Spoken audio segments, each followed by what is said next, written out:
Please subscribe the channel and don't forget to click the bell icon. Welcome to Scientia. Previous lecture में हमने structure of nephron study किया। अगर आपने उस lecture को नहीं देखा तो आई रेकमेंड कि पहले आप स्ट्रक्चर को समझें ताकि फंक्शनिंग ऑफ नेफ्रॉन समझने में आपको प्रॉब्लम ना हो और कॉन्टिन्यूटी में आप बात को अंडरस्टैंड करें और आपका कॉन्सेप्ट क्लियर हो।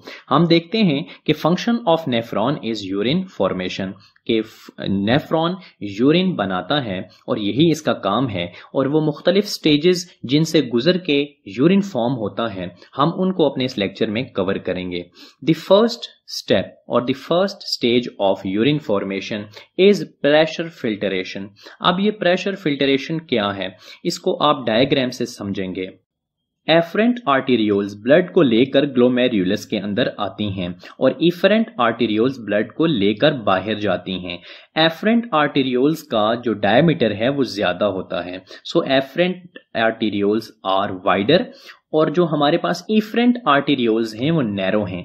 इसलिए हम कंक्लूड करते हैं कि ब्लड आने का रास्ता ज्यादा है और ब्लड के वापस जाने का रास्ता कम है, जिसकी वजह से यहाँ पे प्रेशर क्रिएट हो जाता है और इसी को हम फिल्ट्रेशन प्रेशर कहते हैं। नंबर 1 एंड नंबर 2, जो ग्लोमेरुलस है उसकी वॉल्स पोरस हैं, उनमें छोटे छोटे सुराख हैं, इसलिए यहाँ पे फिल्ट्रेशन पॉसिबल है।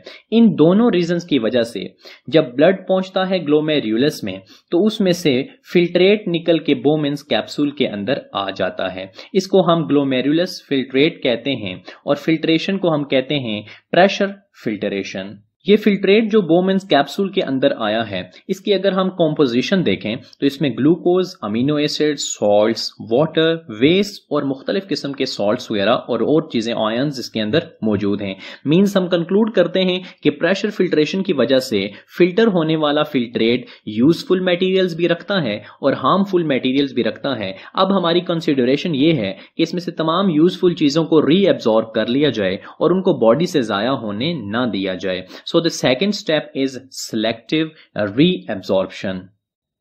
The aim of selective reabsorption ये है कि इसने यूजफुल मटेरियल्स को फिल्ट्रेट में से एब्जॉर्ब करना है ताकि यूजफुल मटेरियल हमारी बॉडी से जाया ना हो जाए। सो ग्लोमेरुलस के अंदर फिल्टर होने के बाद जब फिल्ट्रेट मूव करके आगे आता है तो वो प्रॉक्सिमल कन्वोल्यूटेड ट्यूब्यूल्स में मूव करता है और प्रॉक्सिमल कन्वोल्यूटेड ट्यूब्यूल्स के अंदर आप डायग्राम में देख सकते हैं तमाम यूजफुल मटेरियल्स को हम बाहर निकालना शुरू कर देते हैं और मैक्सिमम आयंस, सोडियम, इसी तरह से ग्लूकोज और अमीनो एसिड्स प्लस कुछ पानी हम यहाँ पे रीअब्सॉर्ब कर लेते हैं। और जब फिल्ट्रेट यहाँ से आगे मूव करके पहुंचता है लूप ऑफ हेनले में तो उसमें मेजॉरिटी में वेस्ट प्रोडक्ट्स वगैरह शामिल हैं। यूजफुल चीजें, प्रोटीन्स, ग्लूकोज वगैरह हम यहीं पे रीअब्सॉर्ब कर लेते हैं और रीअब्सॉर्ब करने के बाद उस मटेरियल को हम पेरिट्यूबुलर कैपिलरीज में भेज देते हैं और वो यूजफुल मटेरियल अगेन हमारे ब्लड सर्कुलेशन का हिस्सा बन जाता है। वो फिल्ट्रेट जब मूव करता हुआ डिसेंडिंग लिम्ब के अंदर आता है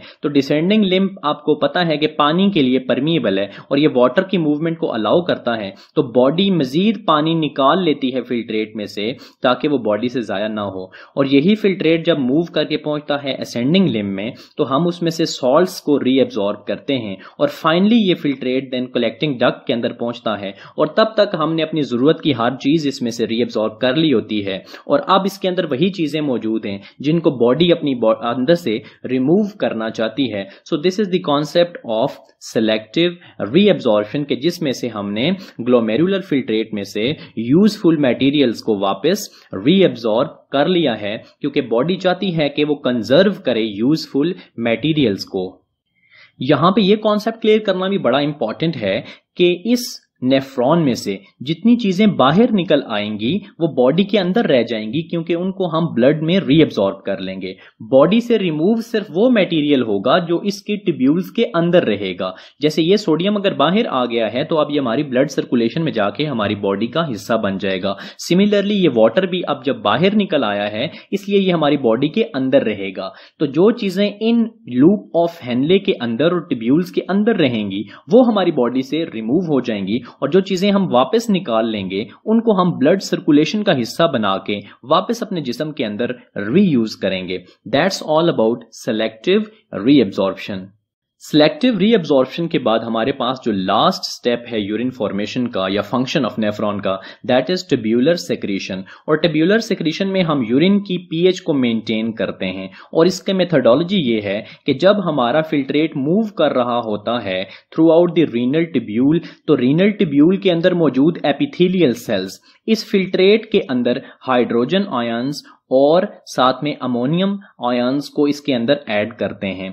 और एपिथेलियल सेल के ऐसा करने से फिल्ट्रेट की पीएच मेंटेन होती है और हमारे यूरिन की पीएच मेंटेन रहती है। सबसे ज्यादा रोल प्ले करता है इसमें लूप ऑफ हेनले, सबसे ज्यादा आयंस यहां पे ऐड किए जाते हैं। अदरवाइज स्मॉलर कंसंट्रेशन में आयंस कन्वोल्यूटेड ट्यूब्यूल्स में भी ऐड किए जाते हैं। So after reabsorption, after tubular secretion and pressure filtration, हमारे पास जो फाइनल प्रोडक्ट आया है that is what we called urine. और अब ये वेस्ट मटेरियल है और अब ये यहां से जाके किडनी के अंदर कलेक्ट हो जाएगा, जिस पोर्शन में उसे हम कहेंगे रीनल पेल्विस। और रीनल पेल्विस से ये यूरिन मूव करता हुआ हमारे यूरिनरी ब्लैडर में जाएगा और वहां से टाइम टू टाइम इसको बॉडी से रिमूव कर दिया जाएगा।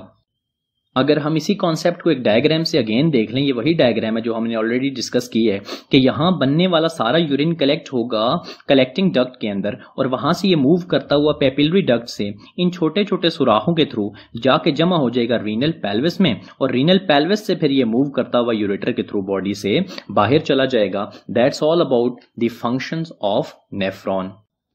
ह्यूमंस टेरेस्ट्रियल एनवायरनमेंट में रहते हैं जहां पे पानी की कंसंट्रेशन हाईली वेरिएबल है। कभी पानी अवेलेबल होगा तो ऐसा भी पॉसिबल है कि कुछ ऐसे टाइम्स या कंडीशंस हों कि जिनमें इनफ पानी अवेलेबल ना हो। इसलिए बॉडी के अंदर वाटर कंजर्वेशन और सॉल्ट्स की conservation is very important. Humans के अंदर किडनी ऑस्मो रेगुलेटरी ऑर्गन के तौर पे रोल प्ले करती है। मींस ये वाटर और सॉल्ट्स को मेंटेन रखती है।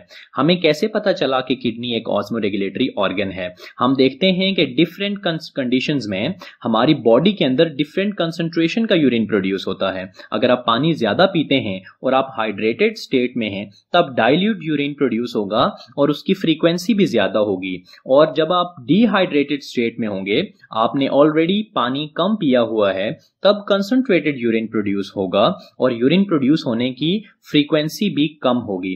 हम देखेंगे कि किडनी ऑस्मो रेगुलेटरी ऑर्गन के तौर पे रोल कैसे प्ले करती है। सेकेंडली हम ये भी देखेंगे कि किडनी कौन सा मैकेनिज्म इस्तेमाल करती है यूरिन को कंसंट्रेट करने के लिए और यूरिन में से मैक्सिमम वाटर को रीअब्सॉर्ब करने के लिए, ताकि हमारा सर्वाइवल दुनिया और टेरेस्ट्रियल एनवायरनमेंट जिसमें सीवियर वाटर डेफिशिएंसी है उसके अंदर अपने आप को मैक्सिमाइज किया जा सके और अपने सर्वाइवल को